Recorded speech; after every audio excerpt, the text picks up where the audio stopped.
Hello मेरे 7 मार्च वाले UP योद्धाओं, तो हो जाओ तैयार क्योंकि मैं आपके लिए लेकर आया हूं 12th केमिस्ट्री का एक ऐसा क्लास जो आपको केमिस्ट्री में कराएगा 70 में 69 पार। क्योंकि आज का ये वीडियो बहुत ही ज्यादा इंपॉर्टेंट है उन सभी स्टूडेंट्स के लिए जो जा रहे हैं 7 मार्च को क्लास 12 केमिस्ट्री का पेपर देने। क्योंकि आज के इस वीडियो में मैं आपके लिए एक ऐसा पेपर लेकर आया हूं, ऐसे ही आपको 7 मार्च को केमिस्ट्री का पेपर देखने को मिलेगा। तो 7 मार्च को अगर आप भी केमिस्ट्री का पेपर देने वाले हैं तो इस वीडियो को देख के जाना। इस पूरे पेपर को मैं सॉल्यूशन के साथ बताऊंगा क्योंकि हमारा टारगेट है कि इस बार केमिस्ट्री में हम 70 में 69 लेकर आए। ठीक है, और ये पेपर जो मैं इस क्लास में बताने वाला हूं ये एक वायरल पेपर है। ठीक है, ऐसे ही आपको 7 मार्च को पेपर देखने को मिलेगा। और इस वीडियो में मैं आपको पूरे पेपर का सॉल्यूशन, देखिए ये आपका जो 2-2 नंबर वाले क्वेश्चन है इनका सॉल्यूशन, जो 3-3 नंबर वाले क्वेश्चन है इनका सॉल्यूशन, ठीक है 3 नंबर वाले जितने भी क्वेश्चन है सारे पेपर का मैं सॉल्यूशन कराऊंगा। और इतना ही नहीं, जो आपके लॉन्ग क्वेश्चन है, देखिए विस्तृत उत्तरीय प्रश्न का क्वेश्चन है इसको भी मैं सॉल्यूशन के साथ बताऊंगा। ये भी आपका विस्तृत उत्तरीय प्रश्न का क्वेश्चन है। देखिए एथिल अल्कोहल बनाने की विधि हमेशा पूछा जाता है बोर्ड एग्जाम में, इसका भी मैं सॉल्यूशन बताऊंगा। एक और विस्तृत उत्तरीय प्रश्न जो है फॉर्मेल्डिहाइड बनाने की विधि, इसको भी मैं सॉल्यूशन के साथ बताऊंगा। यानी कि कम से कम 20-25 पेज और पूरा सॉल्यूशन मैं इस क्लास में कराने वाला हूं। वीडियो थोड़ा सा लॉन्ग होगा लेकिन ये केमिस्ट्री का वीडियो अगर आप देख कर गए तो बहुत सारे क्वेश्चन इस पेपर से इस बार आने वाले हैं। तो टाइम वेस्ट नहीं करेंगे, इस वीडियो को आप लोग लाइक कर देना, चैनल पर नए चैनल को सब्सक्राइब कर लेना ताकि ऐसे ही क्लासेज आपको मिलती रहें। देखिए सबसे पहले यहाँ पे पेपर आपका रहेगा, पेपर कोड साइड में, समय आपके पास 3 घंटे 15 मिनट, पूर्णांक 70 का रहेगा। पूरा पेपर मैं सॉल्व बताऊंगा आपको, विस्तृत उत्तरीय तक सारा सॉल्यूशन अभी मैंने आपको दिखाया। ठीक है, ये जो विस्तृत उत्तरीय प्रश्न है ये हमेशा आते रहते हैं, यानी कि ये पेपर मैं जब एग्जाम होता है उसके 2-3 दिन पहले प्रोवाइड करा देता हूं। देखिए कुछ नोट है कि प्रारंभ के 15 मिनट आपको प्रश्न पत्र पढ़ना है, सारे प्रश्न करना आपके लिए अनिवार्य है। देखो सभी प्रश्न अनिवार्य है। गणनात्मक प्रश्नों के गणना के समस्त पढ़ लिखिए, मतलब जहां पे कैलकुलेशन आपको करना है वहां पे आप कैलकुलेट कीजिए। ठीक है, जहां आवश्यक हो रासायनिक समीकरण भी देना है क्योंकि ये केमिस्ट्री है, इसमें रिएक्शंस तो रहेंगे ही रहेंगे। सबसे पहले आते हैं एक नंबर वाले जो ऑब्जेक्टिव क्वेश्चन है, टोटल 6 क्वेश्चन रहेंगे, एक नंबर के 6 नंबर आपको मिलेगा। ठीक है, पूरे पैसेंस के साथ फुल कंसंट्रेशन के साथ देखना इस क्लास को। देखो इस प्रश्न के प्रत्येक खंड में 4 विकल्प दिए गए हैं, सही विकल्प चुनकर उससे अपनी उत्तर पुस्तिका में लिखिए। देखिए ऑब्जेक्टिव टाइप जो क्वेश्चन रहता है इसमें ऑब्जेक्टिव जो ऑप्शंस हैं वो दिए जाते हैं। देखो क्या है, धातु जो सरलता से ऑक्सीकृत हो जाती है, इसमें से कौन सा मेटल है जो सरलता से ऑक्सीकृत हो जाती है, तो इन तीनों में से जो एल्यूमिनियम है ये आसानी से ऑक्सीकृत हो जाती है, थर्ड ऑप्शन सही होगा। खा देखो शुद्ध जल की मोलरता कितनी होती है, प्योर वाटर की मोलरिटी मैंने पहले ही बताया 55.56। ठीक है, ये क्वेश्चन बहुत इंपॉर्टेंट है। गा देखो निम्न में कौन सा ऑक्साइड हाइड्रोजन द्वारा अपचयित होगा, इसमें से कौन सा ऑक्साइड है जो हाइड्रोजन के द्वारा अपचयित हो जाएगा, वो है एल्यूमिना Al2O3। इन चारों में से जो Al2O3 है ये हाइड्रोजन द्वारा अपचयित हो जाएगा। घा देखो प्रथम कोटि की अभिक्रिया के लिए वेग स्थिरांक तथा अर्धायु काल में क्या संबंध होता है, बताइए। प्रथम कोटि की अभिक्रिया के लिए वेग स्थिरांक और अर्धायु काल में संबंध, तो इसका राइट आंसर हो जाएगा option number first, K = 0.6932/T½ ये रिलेशन होता है प्रथम कोटि की अभिक्रिया के लिए वेग स्थिरांक और अर्ध आयु काल में। ठीक है, अंगा नंबर देखो इसमें कुछ न्यूमेरिकल्स भी हैं उसको भी मैं सॉल्व कराऊंगा, टेंशन फ्री रहिए। देखो अंगा नंबर, नाइट्रोबेंजीन को क्या कहते हैं, नाइट्रोबेंजीन को और किस नाम से जानते हैं बताइए। फर्स्ट है कसीस का तेल, सेकंड है मिर्वेन का तेल, थर्ड है सिनेमन ऑयल, फोर्थ है विंटर ग्रीन का तेल। तो इसका राइट आंसर होगा ऑप्शन नंबर सेकंड, मिर्वेन का तेल। नाइट्रोबेंजीन जो आपका होता है C6H5NO2, इसको हम मिर्वेन का तेल भी बोलते हैं। 4 नंबर क्वेश्चन, यौगिक का युग्म जिसमें दोनों यौगिक टॉलन अभिकर्मक के साथ धनात्मक परीक्षण देते हैं, मतलब इसमें 2 यौगिक का ऐसा कौन सा जोड़ा है जो टॉलन अभिकर्मक के साथ धनात्मक परीक्षण देते हैं, तो वो आपका है ग्लूकोज तथा फ्रक्टोज। तो ये आपके 6 ऑब्जेक्टिव क्वेश्चन रहेंगे, एक नंबर के 6 नंबर आपको मिलेगा। ये कोई पहली क्लास नहीं है, मैंने आपको पहले भी ऑब्जेक्टिव क्वेश्चंस की क्लासेस, मतलब पूरे केमिस्ट्री के जितने भी ऑब्जेक्टिव क्वेश्चन है सबको मैं एक ही वीडियो में बता चुका हूं। तो आप लोग सर्च करना class 12 chemistry important objective question, Shubham lecturer, आपको क्लास मिल जाएगा। अब चलते हैं 2-2 नंबर वाले जो अति लघु उत्तरीय प्रश्न आते हैं उनको देखते हैं। देखिए स्टूडेंट, दो दो नंबर वाले में जो दूसरे का है, रेडॉक्स विभव किसे कहते हैं, रेडॉक्स पोटेंशियल क्या होता है, रेडॉक्स विभव। तो देखिए रेडॉक्स अभिक्रिया क्या होती है, वो अभिक्रिया जिसमें ऑक्सीकरण और अपचयन दोनों होता है, वो रेडॉक्स अभिक्रिया कहलाती है। अब रेडॉक्स विभव क्या होगा, देखो ये रेडॉक्स विभव, जब सेल में ऑक्सीकरण तथा अपचयन दोनों अभिक्रिया होती है तो धातु और विलयन के मध्य स्थापित विभवांतर को रेडॉक्स विभव कहते हैं। ठीक है, यानी कि रेडॉक्स अभिक्रिया क्या है, वो अभिक्रिया जिसमें ऑक्सीकरण तथा अपचयन दोनों हो, वो रेडॉक्स अभिक्रिया कहलाती है। अब जब ऑक्सीकरण और अपचयन दोनों होता है तो उसमें एक पोटेंशियल जनरेट होता है, एक विभव जनरेट होता है, उसी को ही हम रेडॉक्स विभव कहते हैं। तो वही तो मैंने बताया, जब सेल में ऑक्सीकरण तथा अपचयन अभिक्रिया होती है तो धातु और विलयन के मध्य स्थापित विभवांतर को ही हम रेडॉक्स विभव कहते हैं। बस हो गया। ठीक है, नेक्स्ट क्वेश्चन खा वाला देखिए, ये एक न्यूमेरिकल है और इसको मैं सॉल्व भी कराऊंगा। ठीक है, क्योंकि न्यूमेरिकल अक्सर आपके केमिस्ट्री के पेपर में आते हैं। ठीक है, देखिए क्या है, न्यूमेरिकल काफी इंपॉर्टेंट है। ये सारा मैं दो दो नंबर, तीन तीन नंबर, जो भी है पांच पांच नंबर सबको सॉल्व कराऊंगा, थोड़ा धैर्य रखिए। ठीक है, खा वाला देखो, एक विलयन में 40 ग्राम NaOH यानी कि सोडियम हाइड्रोक्साइड को 50 ml जल में घोला गया है। इसकी मोलरता एवं नॉर्मलता की गणना कीजिए। मतलब एक विलयन है जिसमें 40 ग्राम सोडियम हाइड्रोक्साइड को 50 ml जल में घोला गया है, इसकी मोलरता एवं नॉर्मलता आपको निकालनी है। अब एक चीज यहां पे ध्यान रखिएगा, यहां पे जो सोडियम हाइड्रोक्साइड है इसमें इसका अणुभार दिया रहता है। जैसे Na है, इसका अणुभार होता है 23, सबको पता होगा सोडियम का 23 होता है। ठीक है, और सॉरी कॉमा लगा दीजिएगा। जो O है इसका सबको पता है कितना होता है, 16 होता है। ठीक है, 16 जिसको बोलते हैं। और जो हाइड्रोजन है इसका 1 होता है। ऐसे दिया रहेगा। ठीक है, शायद इसमें नहीं दिया, लेकिन आपको याद तो रखना ही है। अब इसको निकालेंगे कैसे, देखो एक विलयन में 40 ग्राम सोडियम हाइड्रोक्साइड को 50 ml जल में घोला गया है। तो बताइए इसमें विलेय क्या है, विलायक क्या है। देखो 40 ग्राम सोडियम हाइड्रोक्साइड है, ये विलेय होगा क्योंकि ये 50 ml जल है, ये 50 से कम है। ठीक है, जिसकी मात्रा विलयन में कम होती है वो विलेय होता है, जिसकी मात्रा ज्यादा होती है वो विलायक होता है, क्योंकि विलयन के दो घटक होते हैं। तो 40 ग्राम सोडियम हाइड्रोक्साइड है तो इसको विलेय माना जाएगा क्योंकि इसकी मात्रा कम है, और जो 50 ml जल है इसको विलायक माना जाएगा क्योंकि इसकी मात्रा ज्यादा है। तो हमें विलेय का भार दिया गया है, ध्यान दीजिएगा, विलेय का भार हमें दिया गया है। ये कितना दिया गया है, ये हमें दिया गया है 40 ग्राम। 40 ग्राम।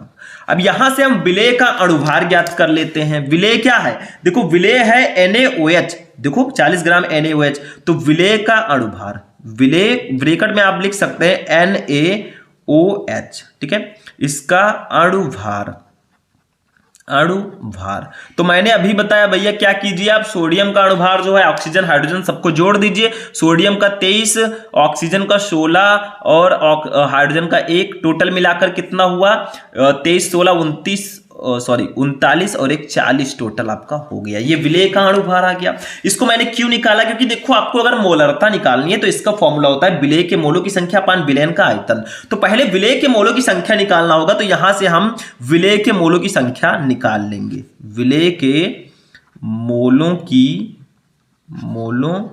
की संख्या। ठीक है, ये कितना है, इसका फॉर्मूला होता है विलेय का भार बटा विलेय का अणुभार, इसीलिए मैंने अणुभार निकाला। ठीक है, क्योंकि विलेय के मोलों की संख्या निकालने के लिए आपको दोनों पता होना चाहिए। तो विलेय का भार अपान विलेय का अणुभार, विलेय का अणुभार। ठीक है, ये हो गया। अब दोनों को डिवाइड कर देना है हमको। देखो विलेय का भार आपका है 40 ग्राम। ठीक है, 40 ग्राम और अणुभार भी 40 है। बाई चांस देखो दोनों 40 हैं तो 40 कैंसिल, बचा क्या, 1 बचा। तो 1 मोल आपका आ गया विलेय के मोलों की संख्या। ये तो निकल गया विलेय के मोलों की संख्या। ठीक है, ये आ गया। अब विलयन का आयतन भी पता होना चाहिए अगर आपको मोलरता निकालना है। तो देखो यहां पे क्या करेंगे, विलयन का आयतन 50 ml जल है। ठीक है, तो यहां पे विलयन का आयतन देखो, यहां पे थोड़ा सा प्रॉब्लम है। देखो यहां पे जो आपका जल था वो 500 ml था, इसको 500 कर दीजिएगा। ठीक है, 500 कर दीजिएगा क्योंकि 500 ml जल है, 50 ml नहीं है। ठीक है, क्वेश्चन में थोड़ा मिसप्रिंट था। ठीक, तो 50 भी आता है तो भी हम सॉल्व कर देंगे, लेकिन 500 कर दीजिएगा।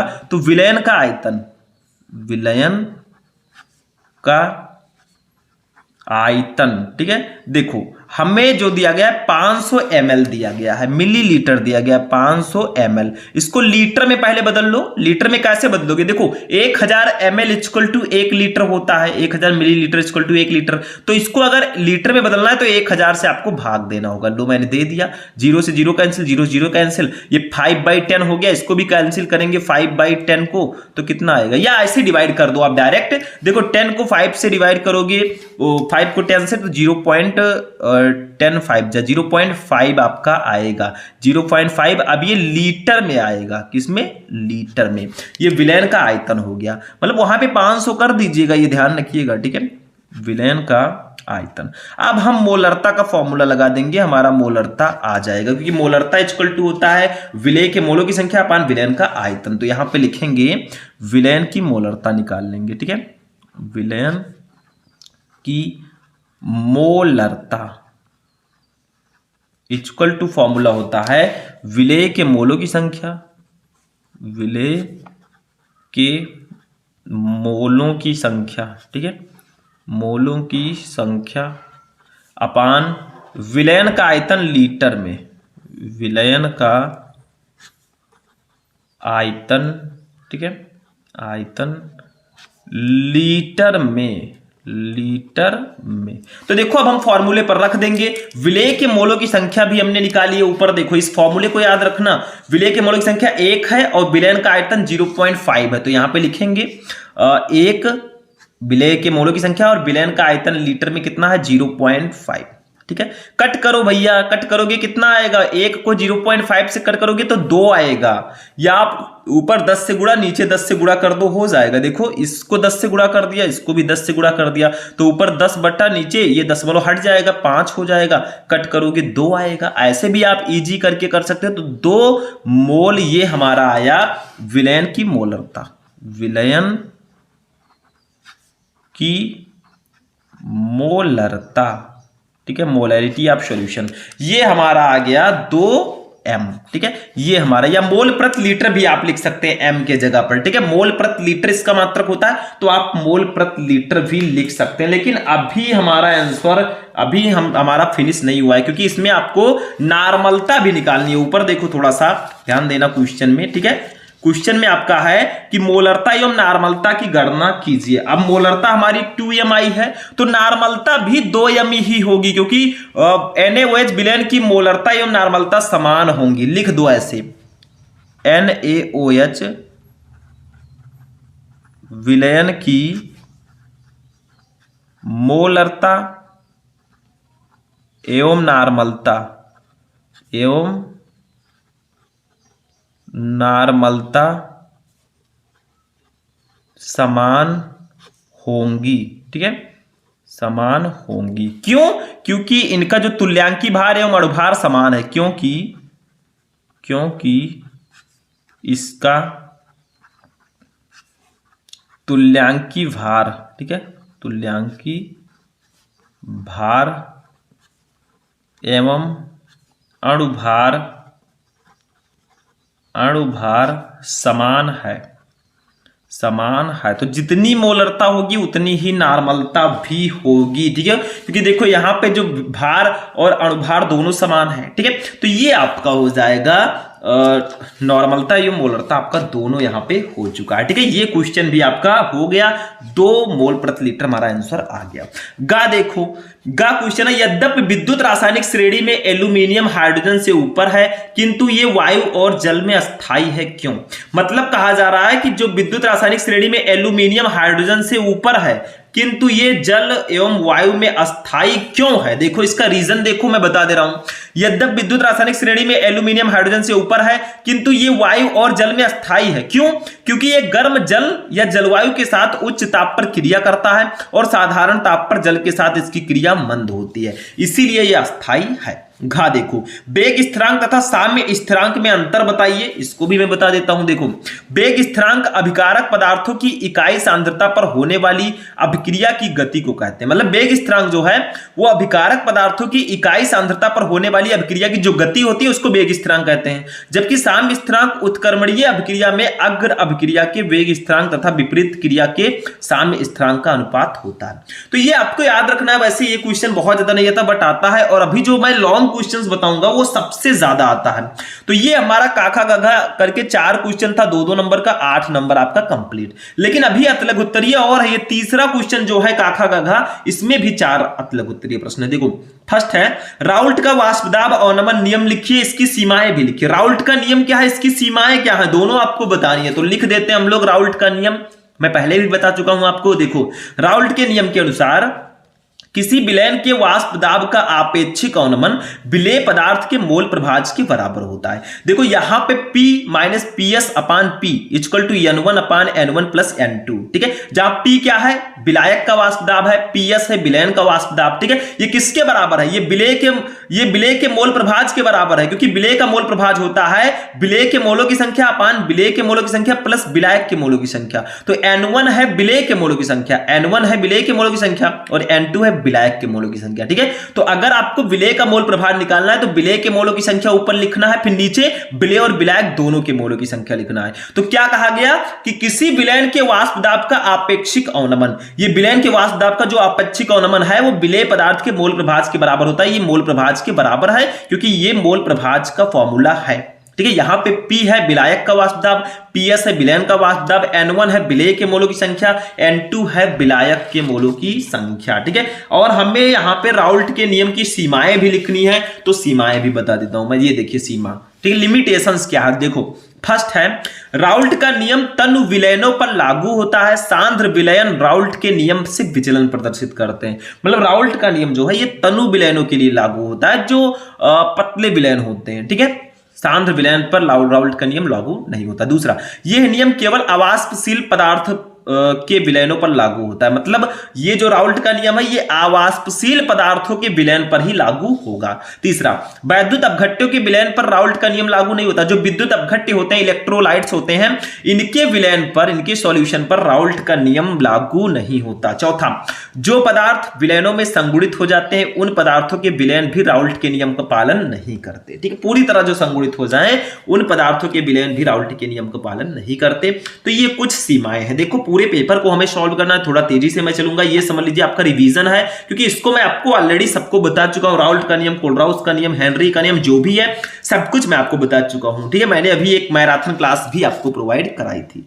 नेक्स्ट क्वेश्चन देखिए, खा वाला, फैराडे का विद्युत अपघटन का प्रथम नियम लिखो, 2 नंबर। देखो फैराडे के विद्युत अपघटन का प्रथम नियम क्या है। देखो ये फैराडे के विद्युत अपघटन के नियम, वैसे इन्होंने 2 नियम दिए थे, Faraday's law of electrolysis, but आपको प्रथम नियम लिखना है तो हम प्रथम ही लिखेंगे।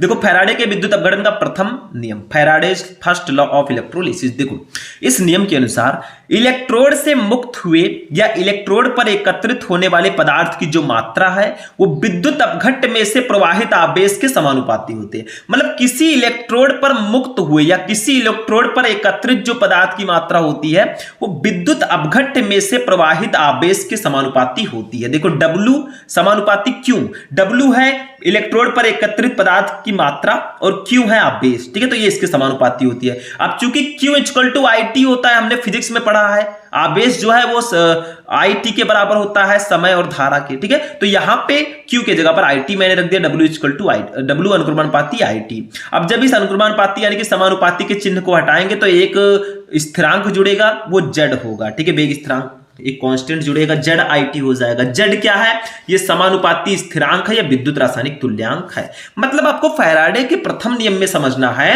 कि इलेक्ट्रोड से मुक्त हुए या इलेक्ट्रोड पर एकत्रित जो पदार्थ का द्रव्यमान होता है, पदार्थ की मात्रा होती है, वो विद्युत अपघट्यों में से प्रवाहित आवेश के समानुपाती होती है। बस इतना सा आपको ध्यान में रखना है। अब हम इसके बाद एक क्वेश्चन और देखेंगे आंसर के साथ, फिर हम चलेंगे विस्तृत उत्तरीय प्रश्नों का आंसर देखने। ध्यान से समझना। देखो गा, Mn3 प्लस आयन की अपेक्षा Mn2 प्लस आयन अधिक स्थायी है, क्यों? ये हमारे डी एंड या ब्लॉक के तत्व चैप्टर का क्वेश्चन है और मैंने इसको पहले भी बता दिया। अगर आप लोग सर्च करोगे 12th chemistry important question Shubham lecturer, तो आपको ये क्लास मिल जाएगी। इसको बिना देखे आपको नहीं रहना, बहुत इंपॉर्टेंट है, ठीक है। लिगेंड्स क्या है, उदाहरण सहित समझाइए। उपसह संयोजन यौगिक चैप्टर का क्वेश्चन, मतलब लिगेंड्स क्या होते हैं, इसके प्रकार भी पढ़ लेना, एक दंतुर, द्विदंतुर और उभय दंतुर लिगेंड, ठीक है, और उदाहरण भी बताना, ये भी इंपॉर्टेंट है। तो 4 क्वेश्चन 2-2 नंबर के, 8 नंबर के यहाँ पे भी आपके अत लघुत्तरीय प्रश्न रहेंगे, यानी कि 16 नंबर के लघुत्तरीय प्रश्न, 8 ऊपर 8 नीचे। इसमें कुछ क्वेश्चन देखेंगे आंसर, बाकी हम विस्तृत उत्तरीय प्रश्नों का भी आंसर देखेंगे, ठीक है। देखो 4 का संक्रमण तत्व परिवर्ती ऑक्सीकरण अवस्था का प्रदर्शन क्यों करते हैं, 3 नंबर का। ये 3-3 नंबर वाले लघु उत्तरीय प्रश्न होंगे, इनको ध्यान रखना है। खा नाइट्रोबेंजीन की NO2 समूह तथा बेंजीन वलय की एक अभिक्रियाओं के रासायनिक समीकरण लिखिए, 3 नंबर। गा कोलरॉस का नियम समझाइए तथा इसके 2 अनुप्रयोग भी लिखिए। कोलरॉस का नियम मैं समझा देता हूं यहां पे। कोलरॉस का नियम मैं पहले भी बता चुका हूं। कोलरॉस के नियम के अनुसार किसी विद्युत अपघट्य की मोलर चालकता जो होती है लैम्डा m, अनंत तनुता पर विद्युत अपघट्यों द्वारा दिए जाने वाले धनायनों तथा ऋणायनों की आयनिक चालकताओं का योग होती है। मतलब जो विद्युत अपघट्य होता है वो धनायन और ऋणायन से मिलकर बना होता है। जैसे हमारा हाइड्रोक्लोरिक अम्ल है तो H+Cl- आयन से बना होगा। तो जो किसी विद्युत अपघट्य की जो मोलर चालकता है वो अनंत तनुता पर विद्युत अपघट्यों द्वारा दिए जाने वाले धनायन और ऋणायन की आयनिक चालकताओं का योग होगी। मतलब जो विद्युत अपघट्य की मोलर चालकता है वो उसमें जो धनायन और ऋणायन है उनके मोलर चालकताओं के योग के बराबर होगी। जैसे देखो लैम्डा m, ये अनंत इनफाइनाइट का चिन्ह है, यानी कि अनंत तनुता पर जो मोलर चालकता है किसकी, HCl की। HCl हाइड्रोक्लोरिक अम्ल एक विद्युत अपघट्य है। ये किसके बराबर होगी, ये हाइड्रोजन इसके H+ आयन की मोलर चालकता और Cl- आयन की मोलर चालकताओं के योग के बराबर होगी। इसी को बोलते हैं कोलरॉस का नियम, ठीक है। हो गया ये भी हमारा। गा ग्लूकोज तथा फ्रक्टोज में अंतर लिखिए, लास्ट चैप्टर का क्वेश्चन 10 नंबर जैव अणु। तो यहाँ पे 3-3 नंबर वाले 4 क्वेश्चन थे, 12 नंबर आपको इसके लिए प्रोवाइड कराया जाएगा, ठीक है। आगे बढ़ते हैं। 5वें का देखो, एक रासायनिक अभिक्रिया का ताप 290 केल्विन से बढ़कर 300 केल्विन करने पर अभिक्रिया की दर दोगुनी हो जाती है। अभिक्रिया की सक्रियण ऊर्जा का मान ज्ञात कीजिए। भैया ये काफी इंपॉर्टेंट चैप्टर है। आर आपको दिया गया है 8.314 joule kelvin inverse mole inverse, ये 4 नंबर में है। खा एक दंतुर, द्विदंतुर तथा उभय दंतुर लिगेंड क्या है, प्रत्येक के 2-2 उदाहरण दीजिए। ये आपको जरूर पढ़ लेना, मैंने अभी पहले ही बताया कि लिगेंड्स क्या होते हैं, टाइप्स ऑफ लिगेंड्स, इसको पढ़ लेना, आएगा क्वेश्चन। गा सिस समावयता और ट्रांस समावयता की परिभाषा लिखिए, 4 नंबर। घा एथेनॉल बनाने की रासायनिक विधि का वर्णन कीजिए तथा रासायनिक समीकरण भी लिखिए। एथेनॉल से मेथेनॉल को कैसे आप लोग बनाएंगे, ठीक है। मतलब एथेनॉल बनाने की रासायनिक अभिक्रिया का आपको वर्णन करना है, ठीक है। ये भी क्वेश्चन काफी इंपॉर्टेंट है। एथेनॉल बनाने की जो विधि है तो इसको भी आप लोगों को पढ़ के जाना है, ठीक है। ये विस्तृत उत्तरीय प्रश्नों में भी आता है। वैसे मैं यहाँ पे बता देता हूँ एथेनॉल बनाने की विधि को, ठीक है। काफी ज्यादा इंपॉर्टेंट है, मतलब प्रयोगशाला में एथेनॉल हम कैसे बनाएंगे। तो देखिए यहाँ पे एथेनॉल बनाने की औद्योगिक विधि का वर्णन कीजिए तथा रासायनिक समीकरण भी लिखिए, ऐसे क्वेश्चन आता है। तो एथिल अल्कोहल, इसी को एथिल अल्कोहल भी बोलते हैं। ये सिंपल नेम है, ये IUPAC नेम है। तो एथिल अल्कोहल या एथेनॉल बनाने की विधि, देखो इसको मैं पहले भी बता चुका हूं, लेकिन अब आ गया है एग्जाम सर पर है तो आपको बताना एक बार जरूरी समझते हैं हम, ठीक है। देखो एथिल अल्कोहल बनाने के लिए निम्नलिखित विधियां प्रयोग में लाई जाती है। 3 विधियों द्वारा हम इसको बनाते हैं। फर्स्ट है एथिलीन से, सेकंड है एसिटिलीन से, थर्ड है किण्वन से। इन 3 विधियों द्वारा हम एथिल अल्कोहल या एथेनॉल को बहुत ही इजीली बना सकते हैं, ठीक है। देखो सबसे पहले एथिलीन से, एथिलीन पर सांद्र सल्फ्यूरिक अम्ल की क्रिया से एथिल हाइड्रोजन सल्फेट या एथिल सल्फेट बनता है, जो जल अपघटन करने पर एथिल अल्कोहल देता है। 2-3 स्टेप में ये प्रोसेस होगा। देखो ये आपका एथिलीन है, CH2, इसको C2H4 भी बोलते हैं, ये एथिलीन है। इसकी पहले सांद्र सल्फ्यूरिक अम्ल के साथ अपक्रिया कराएंगे 80 डिग्री सेंटीग्रेड उच्च दाब पर, तो हमारा बनेगा देखो CH3CH2HSO4, ये बनेगा एथिल हाइड्रोजन सल्फेट। देखो यहां से CH3, अब देखो ये बैलेंस है रिएक्शन की नहीं, 1-2 कार्बन, इधर भी 1 और 1-2 कार्बन, इधर हाइड्रोजन 2-2-4-2-6, इधर भी 3-2-5-1-6 है। SO4 यहाँ पे भी, SO4 यहाँ पे भी। तो जब पहले स्टेप में एथिलीन की अपक्रिया सल्फ्यूरिक अम्ल से कराएंगे तो 80 डिग्री सेंटीग्रेड उच्च दाब पर, तो एथिल हाइड्रोजन सल्फेट बनेगा। फिर एथिल हाइड्रोजन सल्फेट की अपक्रिया हम फिर से एथिलीन से कराएंगे। देखो ये आपका जो बना था इसको लिया और ये एथिलीन लिया, फिर से मैंने कराया तो हमारा एथिल सल्फेट बना, ठीक है। देखो ये CH3 और CH3 का होल ट्वाइस, CH2 का होल ट्वाइस, SO4 हमारा बन गया। ठीक है, अब हम क्या करेंगे, एथिल सल्फेट जो बना है इसका जल अपघटन कराएंगे, H2O से रिएक्शन कराएंगे, गर्म करेंगे तो हमारा एथिल अल्कोहल बन जाएगा। देखो यहाँ पे कार्बन कितना है, ऊपर वाला देखिए बैलेंस है कि नहीं, 1 कार्बन 2 कार्बन 3 कार्बन 4 कार्बन, इधर भी 1 और 1 2, 2 का 2 से गुणा करेंगे 4, हाइड्रोजन 3 2 5 1 6 2 8 2 10, इधर भी 3 2 5 का 2 से गुणा करेंगे 10, SO4 है, SO4 यहाँ पे भी है। ठीक है, इधर देखिए फिर से हमने एथिल अल्कोहल, एथिल सल्फेट की अपक्रिया जल से कराया, गर्म किया इसको, तो एथिल अल्कोहल बना और H2SO4 बन जाएगा। इधर भी रिएक्शन आपका बैलेंस है, चेक कर लीजिएगा। ठीक है, तो ये पहली विधि थी एथिल अल्कोहल बनाने की, ये रिवीजन में करा रहा हूं, मैंने बताया आपको कि पहले भी मैं इसको आपको प्रोवाइड करा चुका हूं। ठीक है, नेक्स्ट देखो एसिटिलीन से कैसे बनाएंगे।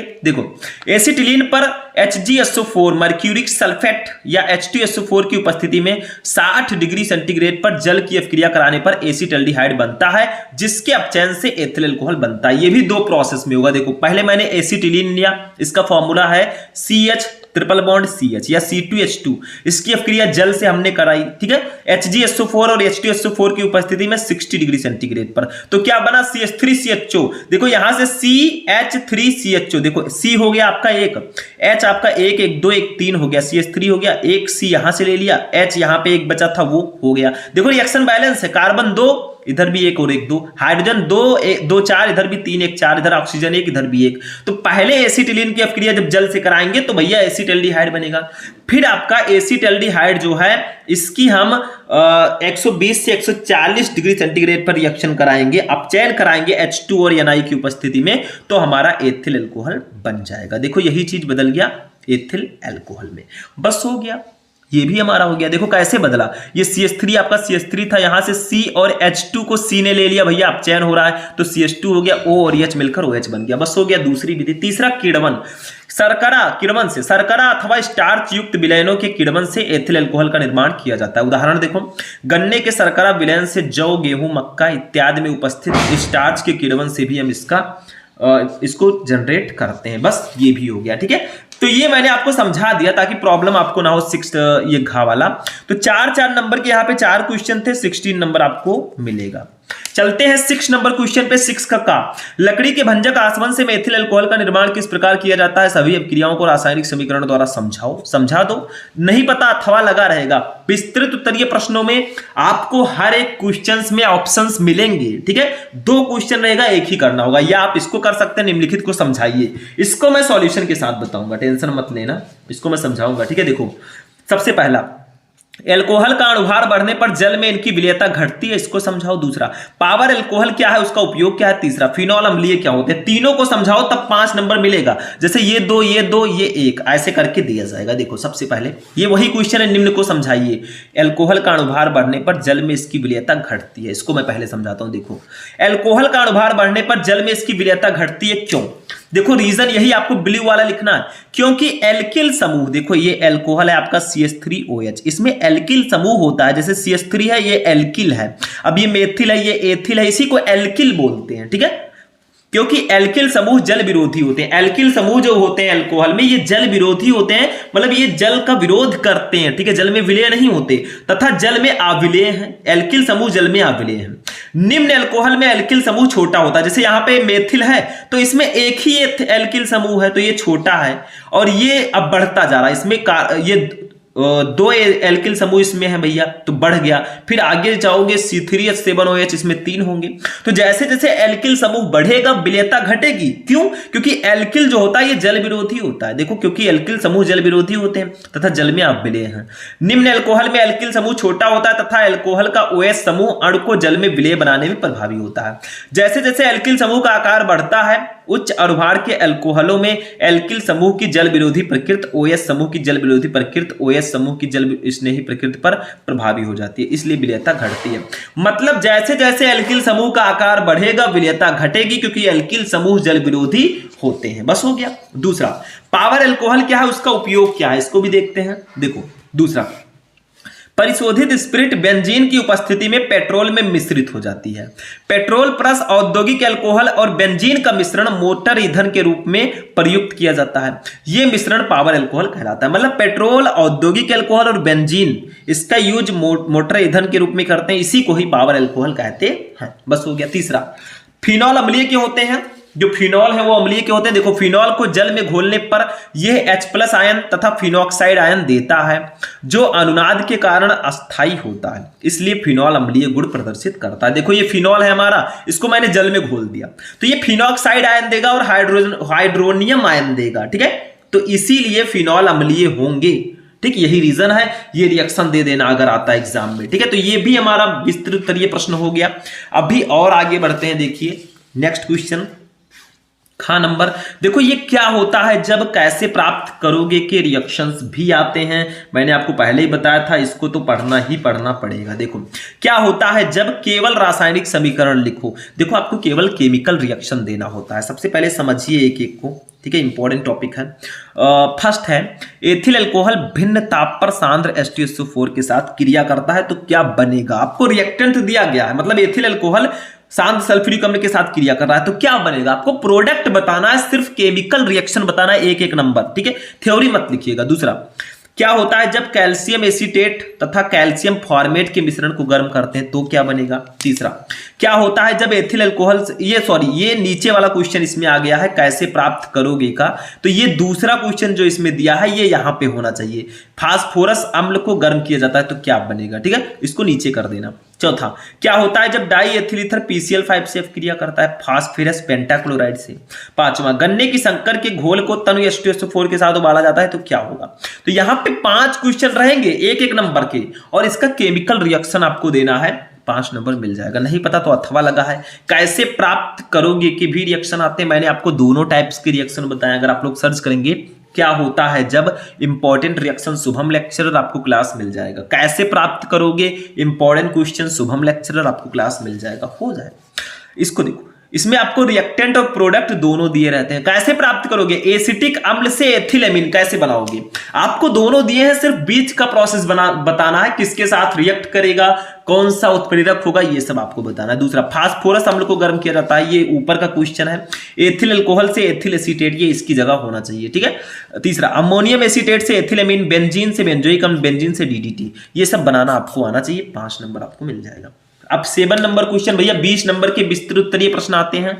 7 का देखो, प्रयोगशाला में फॉर्मेल्डिहाइड बनाने का वर्णन कीजिए। इसकी सांद्र NaOH घोल तथा अमोनिया के साथ होने वाली क्रियाओं को समीकरण सहित समझाइए। 5 नंबर, प्रयोगशाला में फॉर्मेल्डिहाइड HCHO कैसे बनाओगे। देखो ध्यान देना, प्रयोगशाला में फॉर्मेल्डिहाइड बनाना सिखा रहे हैं, यही क्वेश्चन मैंने लिखा है।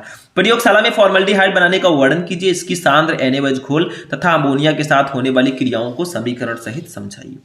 तो पहले ये जानते हैं कि प्रयोगशाला में फॉर्मेल्डिहाइड बनाएंगे कैसे। देखो, प्रयोगशाला में फॉर्मेल्डिहाइड बनाना, मेथिल अल्कोहल के उत्प्रेरित ऑक्सीकरण द्वारा प्रयोगशाला में फॉर्मेल्डिहाइड बनाया जाता है। मतलब आप लोग मेथिल अल्कोहल ले लो, उसका ऑक्सीकरण करा दो, उत्प्रेरित ऑक्सीकरण, और आपको फॉर्मेल्डिहाइड मिल जाएगा। ये हमने लिया मेथिल अल्कोहल, इसके 2 मॉलिक्यूल लिया, इसी को मेथेनॉल भी बोलते हैं IUPAC नेम में। इसका ऑक्सीकरण हम करा रहे हैं, 2 ऑक्सीजन है। ठीक है, प्लेटिनम और 250 से 300 डिग्री सेंटीग्रेड पर कॉपर चूर्ण के साथ इसका ऑक्सीकरण हम करा रहे हैं। तो देखो, यहां से HCHO आपका निकल गया 2 मॉलिक्यूल, और H2O जल निकल जाएगा। देखो रिएक्शन बैलेंस है, कार्बन 2, इधर भी आपका 1 और 1, सॉरी 1 2, ठीक है, 2 का गुणा होगा। हाइड्रोजन 3 का 2 से गुणा 6, 2 8, इधर भी 1 1 2 और 4 4 8, यानी कि 1 1 2, 2 का 2 से गुणा 4 और 4 8। ठीक है, ऑक्सीजन 2 2 4, इधर भी 2 2 4। ठीक है, बस हो गया, रिएक्शन बैलेंस है। ठीक है, तो मेथिल अल्कोहल फॉर्मेल्डिहाइड आपका बन गया। मतलब मेथिल अल्कोहल के उत्प्रेरित ऑक्सीकरण द्वारा प्रयोगशाला में फॉर्मेल्डिहाइड बनाएंगे। उत्प्रेरित ऑक्सीकरण का मतलब उत्प्रेरक की उपस्थिति में हम ऑक्सीकरण कराएंगे। ठीक है, इसको उत्प्रेरित ऑक्सीकरण बोलेंगे। लेकिन अभी खेल खत्म नहीं हुआ है, हमें इसकी सोडियम हाइड्रोक्साइड और अमोनिया के साथ होने वाली अभिक्रियाओं को भी लिखना है। तो देखो, सांद्र NaOH के साथ अभिक्रिया करेगा जब फॉर्मेल्डिहाइड, तो क्या बनेगा। देखो, फॉर्मेल्डिहाइड की सोडियम हाइड्रोक्साइड यानी कि NaOH के सांद्र विलयन से क्रिया कराने पर मेथिल अल्कोहल और सोडियम फॉर्मेट बनता है। देखो, ये आपका फॉर्मेल्डिहाइड है, इसकी अपक्रिया सोडियम हाइड्रोक्साइड से मैंने कराई तो मेथिल अल्कोहल हमारा बन गया। देखो यहां से C हो गया H3, 3 H हमने ले लिया, OH हो गया, और H यहां से ले लिया, C ले लिया, OONA मिलाकर सोडियम फॉर्मेट बन गया। देखो रिएक्शन बैलेंस होगा, हाइड्रोजन 2 2 4 1 5 है, इधर भी 3 1 4 1 5 है, कार्बन कितना है 2, इधर भी है 1 और 1 2, ऑक्सीजन कितना है 2 1 3, इधर भी 1 और 2 3 है, ठीक है। बाकी सोडियम 1 है, इधर भी 1 है, रिएक्शन बिल्कुल बैलेंस है, ठीक। तो जब हम फॉर्मेल्डिहाइड की अपक्रिया सोडियम हाइड्रोक्साइड से कराएंगे तो मेथिल अल्कोहल और सोडियम फॉर्मेट बनेगा। दूसरा अमोनिया से अपक्रिया, फॉर्मेल्डिहाइड सांद्र अमोनिया के साथ अपक्रिया करके हेक्सामेथिलीन टेट्राएमीन बनाती है, जिसको हेक्सामीन या यूरोट्रोपिन भी बोलते हैं। कभी कभी आता है अमोनिया से यूरोट्रोपिन, तो आप यही लिख दीजिएगा। देखो ये फॉर्मेल्डिहाइड है, इसके 6 मॉलिक्यूल लेंगे क्योंकि हमें हेक्सामेथिलीन टेट्राएमीन बनाना है, तो 6 मॉलिक्यूल। अमोनिया के 4 मॉलिक्यूल ले लिया, रिएक्शन कराया तो हमारा CH2 का 6 और N4 बना, इसको हेक्सामेथिलीन टेट्राएमीन बोलेंगे और जल बना। यही हो जाएगा अमोनिया से रिएक्शन। ये याद रखिएगा, ये रिएक्शन मेरे अकॉर्डिंग काफी ज्यादा इंपॉर्टेंट है। एक रिएक्शन और बता देता हूं, कभी कभी आता है हाइड्रोजन साइनाइड के साथ अपक्रिया HCN। देखो फॉर्मेल्डिहाइड HCN के साथ अपक्रिया करके फॉर्मेल्डिहाइड साइनोहाइड्रिन बनाता है। देखो ये फॉर्मेल्डिहाइड है, HCN से क्रिया हुई तो H तो आपका हो गया, OH मिलकर OH बन गया, CN बन गया, वही सेम लिखा है, बस OH को मैंने ब्रैकेट में कर दिया, दोनों को ऐड कर दिया। फॉर्मेल्डिहाइड की HCN से अपक्रिया कराएंगे तो फॉर्मेल्डिहाइड साइनोहाइड्रिन बनेगा, बस हो गया। इतना जानकारी बहुत है, ठीक। ये रिवीजन क्लास समझ लो क्योंकि एग्जाम आ गया है, अब आपको थोड़ा डीपली समझना पड़ेगा। इसमें देखिए अथवा लगा है, प्रयोगशाला में नहीं पता ये तो अथवा लगा है। प्रयोगशाला में शुद्ध एसिटाल्डिहाइड बनाने का वर्णन कीजिए, रासायनिक समीकरण भी दीजिए, इसके कुछ प्रमुख रासायनिक गुण भी दीजिए, 5 नंबर। खा देखो नेक्स्ट क्वेश्चन, प्रोटीन की द्वितीयक संरचना से आप क्या समझते हैं? प्रोटीन की संरचना को स्थायित्व प्रदान करने वाले कारकों को लिखिए, 5 नंबर। अथवा लगा है। एमिनो अम्ल क्या है, इसका वर्गीकरण कैसे किया जाता है, उदाहरण द्वारा समझाइए, 5 नंबर। ठीक है, टोटल पेपर हमारा ये फिनिश हो चुका है। हमने देखा कि हमारा ऑब्जेक्टिव क्वेश्चन 6 नंबर का जोड़ते जाओ, 6 नंबर का बहुविकल्पीय और 8 नंबर करके 2 बार आते लघु उत्तरीय प्रश्न था, फिर एक 12 नंबर का लघु उत्तरीय, फिर 16 नंबर का लघु उत्तरीय, फिर आपका 20 नंबर का विस्तृत उत्तरीय। टोटल जोड़ो 16 12 28 28 8 36 36 8 44 44 6 50 20 70 नंबर का टोटल पेपर यहाँ पे फिनिश हो चुका है। ठीक है, तो ऐसे ही पेपर आएगा। इस पेपर को मैंने सॉल्यूशन के साथ बताया, इसमें मैंने जो विस्तृत उत्तरीय प्रश्न बताए हैं उसको तो कंप्लीट करके ही जाइएगा क्योंकि वो क्वेश्चन आएगा ही आएगा। ठीक है, तो आज का क्लास यहीं पर फिनिश होगा। कैसा लगा आपको ये वीडियो? इस वीडियो को ज्यादा से ज्यादा लाइक करना, चैनल को सब्सक्राइब कर लेना ताकि ऐसी क्लासेज आपको मिलती रहे। मिलेंगे हम नेक्स्ट वीडियो में नेक्स्ट टॉपिक के साथ, तब तक के लिए जय हिंद।